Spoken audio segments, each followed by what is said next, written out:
So the shit show of the World Cup is continuing. There's a couple scandals we can talk about. The first one I'll mention is that the U.S. got in some trouble because they posted the Iranian flag without the Islamic symbol in the middle. And Iran then turned around and demanded that the U.S. be kicked out of the rest of the World Cup because of what they did. The U.S. said, hey man, the reason why we're doing this is because we want to stand in solidarity with the protesters, and this is our way of showing support for the protesters. We're only going to leave this picture of your flag up for about 24 hours, and then we're going to take it down. That is what the U.S. did. They only temporarily showed the flag without the Islamic symbol in the middle. There's an outcry and a backlash over that. Do I care about that scandal? Not even a little bit, not even the tiniest bit. And to prove that I'm consistent on this, if, let's say, Iran protested the U.S. by showing the U.S. flag with, like, blood stains on the American flag or whatever, I wouldn't care. I wouldn't be outraged. Who cares? It's just, a form of peaceful protest, effectively, where it's like, we don't agree with you and we're going to take a stand against it. Look at how we misdrew your flag. Whoop-de-frickin-do. I don't give a fuck. If we do it to them, if they do it to us, whatever. Doesn't matter. Not outraged. Anybody who does care about that is kind of weird and sad. But this one, now this is a real story here. This is an NPR. Iran arrests a soccer player for criticizing government and insulting the soccer team. So listen to this. They say, Iran arrested a prominent former member of its national soccer team on Thursday over his criticism of the government as authorities grapple with nationwide protests that have cast a shadow over its competition at the World Cup.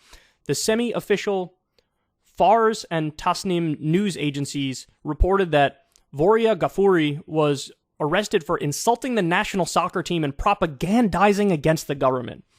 Okay, where I'm from, that's considered criticizing a soccer team, okay, and disagreeing with your government. That's called a random Tuesday. That's called who the fuck cares. That's called the most basic free speech of all time. No, he was arrested.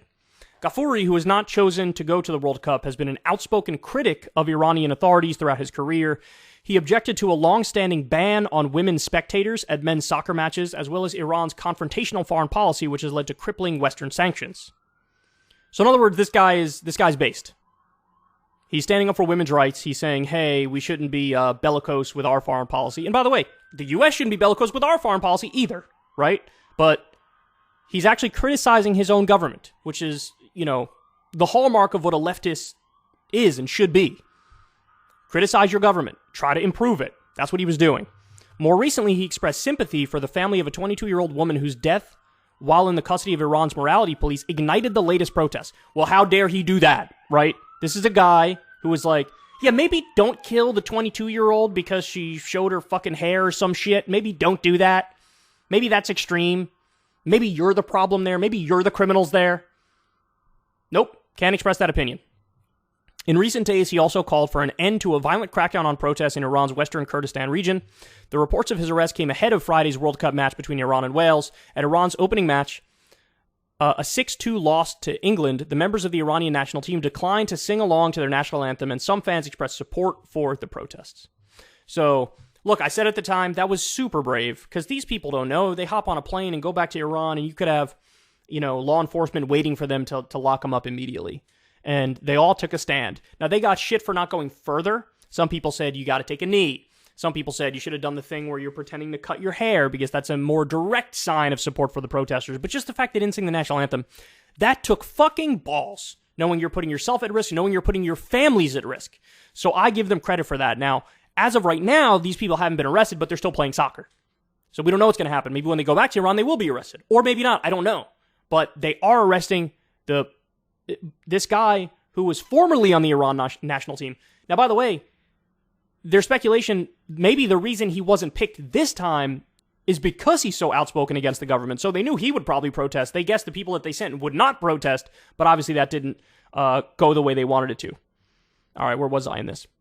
The western Kurdish region of the country, where both Amini and Ghafouri are from, has been the epicenter of the protests. Shops were closed in the region on Thursday following calls for a general strike.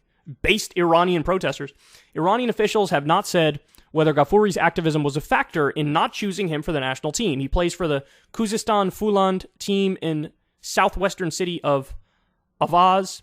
The protests show no signs of waning and mark one of the biggest challenges to Iran's ruling clerics since the 1979 Islamic Revolution that brought them to power. Rights groups say security forces have used unleashed, okay, I think that's a typo there. Let's just say, have unleashed live ammunition and birdshot on the protesters, as well as beating and arresting them, with much of the violence captured on video. At least 442 protesters have been killed, wow, and more than 18,000 detained since the start of the unrest, according to human rights activists in Iran, a group that has been monitoring the protests. Wow. So, look, man, I stand in solidarity with them for sure. As I always point out, and this is where some people get confused. They feel like standing in solidarity with the protesters means you should support the U.S. military violently toppling the government. No, I don't support that at all. Those are two totally separate questions. One question is, do you support Iranian protesters domestically on their own trying to change their own country and their own government? Yes. The other question is, do you support U.S. intervention in war with Iran? The answer to that is no, right? So you need to be able to have those two thoughts in your mind at the same time, and those two positions. And it's not contradictory to say that, because as I've told you guys a million times before, U.S. history in Iran is bad to say the least. So remember, we toppled a democratically elected government there, Mohammad Mossadegh, in the 1950s. And we put into power the Shah, who was a dictator.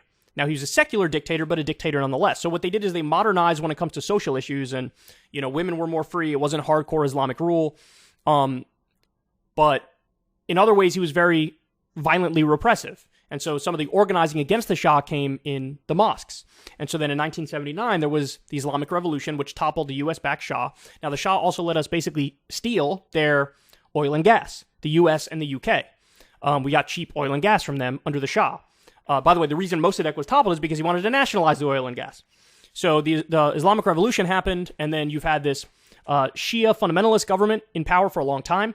And so we don't have a track record of actually doing anything for humanitarian reasons or looking out for the people. We're doing it for our own interests and for that cheap oil and gas. And so we have no standing and no position to just willy-nilly topple any foreign government that we want. They're not a direct threat to us, and to me, that's all that matters. If they're not going to fight us, then why would we fight them, right? But having said that, these protesters do deserve our support because they are trying to fight for a more free Iran. They're trying to loosen the hardcore Shia fundamentalist restrictions. They're trying to, get rid of the morality police. That's all stuff we should agree to. And again, it's incredibly brave of these soccer players to protest, incredibly brave of this soccer player to be very outspoken and upfront. And they certainly have nothing but my support. And I fear for them when they go back home, man. All the soccer players that protested, we'll see what happens. But the U.S. is playing Iran, by the way, today. And if the U.S. wins, they advance. If they tie or lose, they're gone.